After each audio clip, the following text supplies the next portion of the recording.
ئەو دکتۆرەی مانگی سێیەم ساڵ لە هەولێر لەسەر کێشەیەکی خێزانی هاوسەر و باوک و دایک و خوشکی هاوسەرەکەی خۆی بەچەک کوشت ئەمڕۆ دادگەی تاوانەکانی هەولێر سزای 40 ساڵ زیندانی کردن و لە سێدارەدانی بۆ دەرکرد.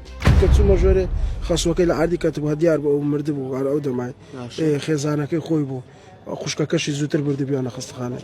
ئەمە دکتۆر سیروان مەحموودە دانیشتووی هەولێرە و پسپۆڕە لە نەشتەرگەری گشتی. ئێوارەیەکی مانگی سێیەم ساڵ دکتۆر سیروان سەردانی ماڵی خەزووری کرد.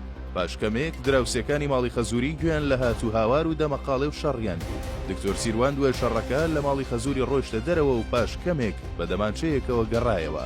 ئەمجارەی تر هەر شەڕێک نەبوو بەڵکو چونکە لەگەڵ خۆی چەکی هێنابوو تەقەی لە دکتۆرە سەنای هاوسەری کەمال خدر مستەفای خەزووری سەعادەتی غەسووری و سەناریە کەمال خوشکی هاوسەرەکەی کردبوو هەر چواریان دەست بەجێ لەوێ گیانیان لەدەستدا.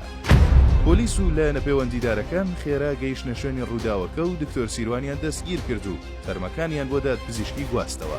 ئەمڕۆژ دوای تێپەڕینی نزیکەی 9 مانگ بەسەر ڕووداوەکەدا دکتۆر سیروان مەحموود بە 40 ساڵ زیندانی کردن و لە سێدارەدان سزادرا.